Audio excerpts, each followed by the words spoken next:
Howdy chaps, and welcome back to another fantastic episode. Huge shout out and thank you to all of you lovely commenters and subscribers who have been just giving you feedback. It's quite nice to actually get a response back from the people who spend your time watching me ramble. It's kind of nice. A few updates. The Commodore went to the Tread Shed, which is a local joint near where I live. Been going there for about 15 years, and they are probably the best tyre joint you could probably go to. They're a smaller tyre joint, and you just get a bit more of a personal touch. It's quite nice, really. I've been going there for a very long time, and those guys are just primo. They know their stuff. They're Ford guys. You've got to love that. And they helped me out. They got me 4 tyres and a wheel alignment at Commodore, and the fantastic news, that car does not have bent suspension. No idea how stressful that was waiting for that, because I did actually have to drive it from here on a permit all the way down home, which is probably 20 or 30 k's, and it wasn't driving exactly straight down the road, but it does now, so that's fantastic news. It must have just got hit. When it got hit in that quarter panel, it just knocked the wheels out of alignment, but luckily he was able to straighten it back up, so huge shout out to those guys. I know they were dying inside because they're Ford people working on a Holden, but you know, you got to do what you do, and he did a fantastic job. So that's coming along well. That's literally done. It's just waiting for its inspection booking for getting back on the road. So I'm pretty happy with that. Didn't actually cost that much to build that car. It cost more to acquire the car than it did to fix it, which is fantastic. But unfortunately it's the missus' car, so it's not being sold for profit. Anyway, enough about the Commodore. That's done. The FG I was back into that. I was fixing the roof. I probably won't do much more videos on that until we're into the new workshop, which is less than 4 weeks away. So at some point we're going to have to empty this joint and move. So that's going to be fun. So probably do the FG Ute in the next shed, because I need to take the tray off and bricks up the quarter panels, and unfortunately, considering how close the quarter panels sit to the cab, you can't actually paint the cab sides without the tray off, unfortunately, because you can't get paint behind it. Bit of a bugger, but you know, such is life. But yeah, that's going to come up. I've been tweaking the roof. It's no longer wavy, it's now a solid mass, but obviously it's got little dents, so now that it's in a shape that is not going to require 6 feet of bog, I'm just going to mask up the edges and then sand it all, and then just lightly skim the whole roof from one side to the other and just bodywork it that way, and then the roof is done, and then it's just normal dents on the side of the car, and then repaint, and then it's done as well. And then that car I'll probably use for a bit, and then sell, and then go straight back to the auctions and buy something else. So you will continuously see me doing write-offs and repairable cars and rebuilds in the future, because man, they are fun. They are so much fun. Well, at least I think so anyway. But on this, we have finished that section. I know somebody said that I should have challenged myself and made it in one piece, but considering it was a customer's car, I didn't really want to waste time attempting to make something in case I screwed it up. I would have much preferred, I did it the way I prefer, which is just fix it in the ways that I know is of good quality, a high standard, and is time versus money, because it's still money, time. I wouldn't attempt to practice making something on a customer's car. I'd do it to my own car, that way if I screw up I haven't wasted somebody else's time. So that's why I did it the way I know will work, and it turned out actually really well. So that piece is ready to go in. All we're going to do now is trim off that lower section of the inner, literally cut it out of a flat piece of tin, put a light fold in it, weld it back in, and then put that piece back in, and then zip the outer skin back on, and we are laughing like schoolgirls. So you will all see that in this video, which should be nice. And yeah, so that's a bit of an update on everything that's going on. I hope you've enjoyed it, and just once again a massive thank you to all of you people who are watching me now, listening to me ramble on. I didn't think I'd have this many people actually enjoy the gibberish that comes out of my mouth. So huge thank you to you guys.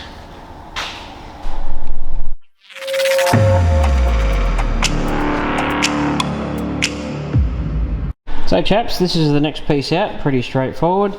I basically cut a little bit above where the rust stops, you know, mainly so it's in clean steel. And while I was underneath the car, I've cleaned the backside so that when it welds it doesn't potentially suck any of dirt and crap into the weld. So what I'm going to do is lay this template out onto a piece of steel, trace around it basically, and trim me up another piece that looks identical, and put that subtle fold on the very bottom, and then put that back in. Well, not put this one back in, but put a good one back in. So, and I'll just hammer in that recess in there, and then we're all laughing. This is all primed up and ready to go, so eventually sort of something like that's how that'll fit, obviously on the new piece. But that's all looking lovely. I'll whittle this up. I don't feel there's a need to time-lapse any of this sort of not overly exciting stuff, so we'll do some time-lapses when we see fun stuff, if that makes sense. But yes, making good progress. There we go chaps, the new inner is made. You know, that's not the easiest thing in the whole world to press in there and make it exactly the same, but I've tried my best. It is stepped at about the same distance. Also modified a sacrificial socket just so I could put that pressing in, because, well, I don't know, I like to see them in there.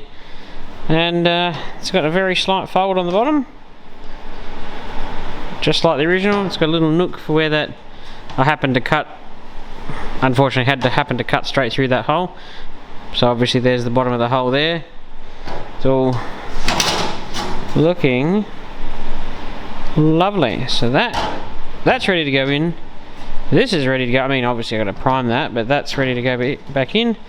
Should sit like that. So stick this in, then trim up the quarter panel and be done with it. That's actually come out pretty good. All I did was got a die grinder inside a socket and made the very edge of it sharp, and then stuck on something, hammered into it, and well, that's there on that one, and I wanted it to be on this one, but didn't want it to overlap like that. So I don't know why I do things like that, but it just made me feel nicer. Anyway, I'll get that in and that in, and keep on keeping on.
Alrighty chaps, it's all progressing on quite nicely. I've still got a weld in there, but I'm going to do it from the other side because it's a bit easier.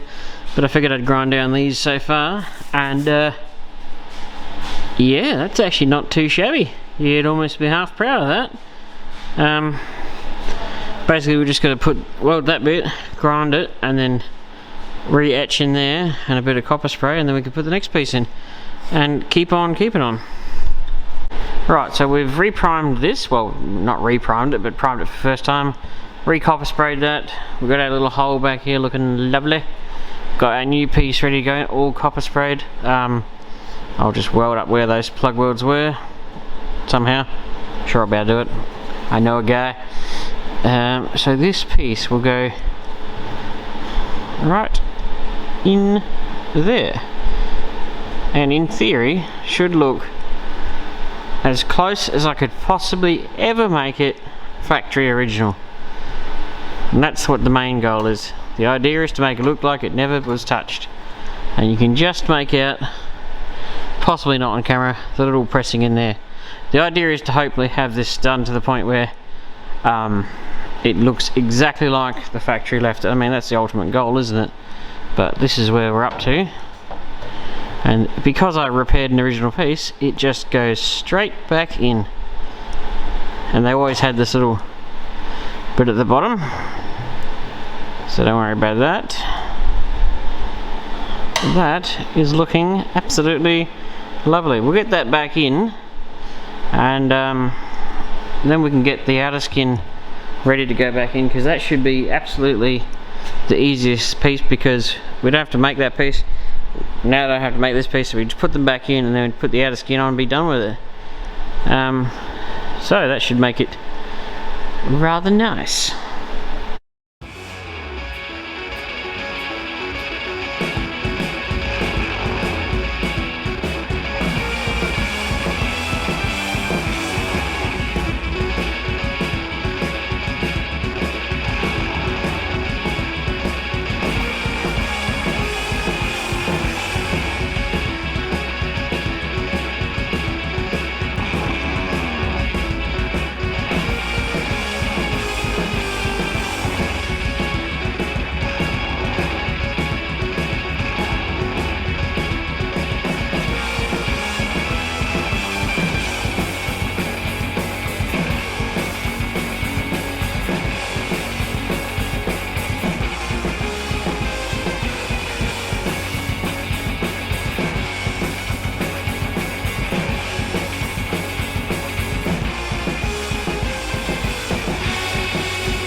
And that is, as I like to say, looking lovely.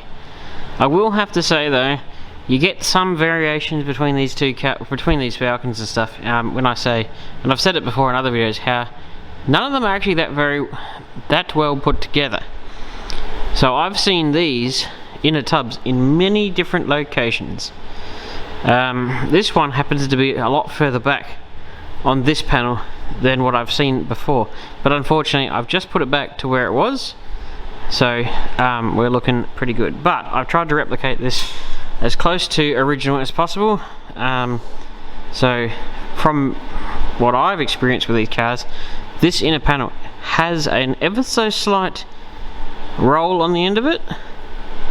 There's a hole in here and these are down. I actually think I did a pretty good job of copying this to look like that, because obviously the weld goes right on the bottom of this one and cuts right through the guts of this one. And I think I've done an okay job, passable you might say.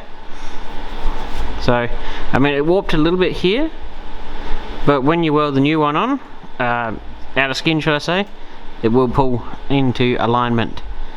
But all we're going to do now is prep up that, drill some plug weld holes in the bottom, trim this maybe a Mickey whisker more, and then trim that down to put over the top of this, and then sort of jiggle it a bit and get the two of them to sit together. But now that the bottom of the wheel tub's done, the inner lower rear quarter section's done, it's all copper sprayed, looking lovely, we now can stick the outer on and move forward.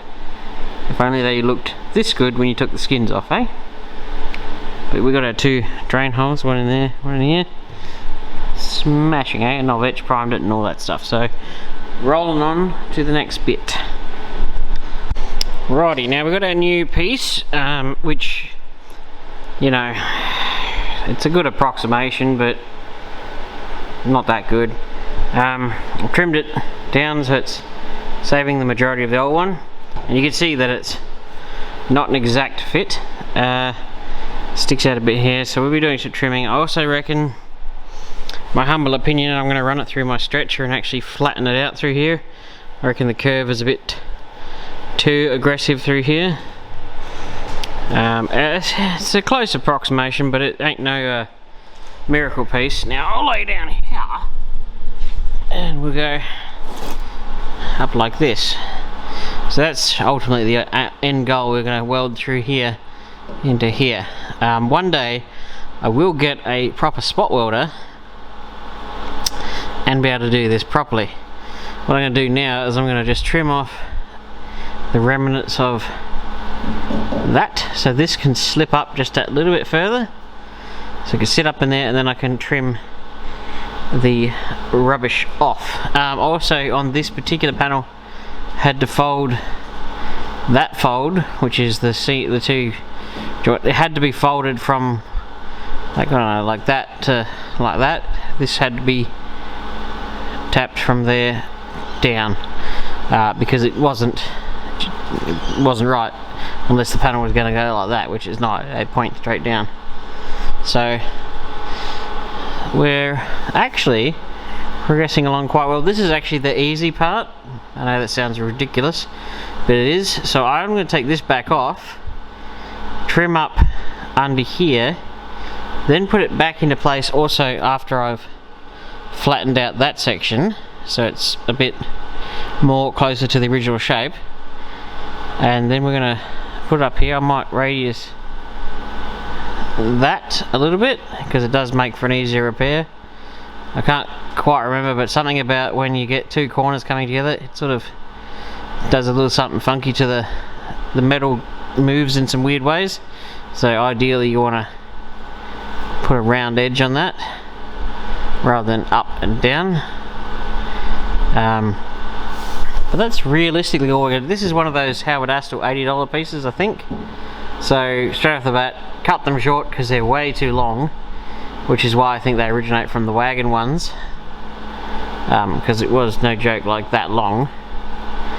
And you got to fold this more, and I reckon you're going to have to stretch out this area so it sits out a bit better, because it sort of tucks in a bit too much here.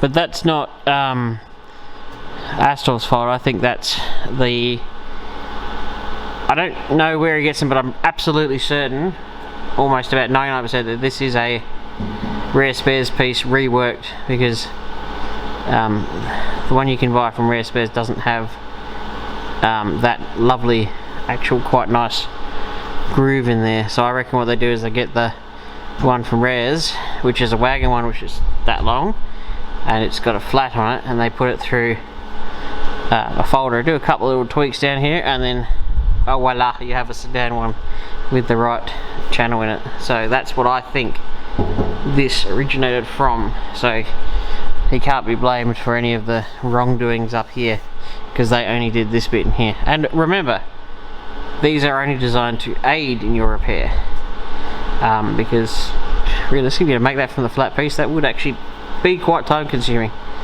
So at least it's a head start, and that's all these panels really are.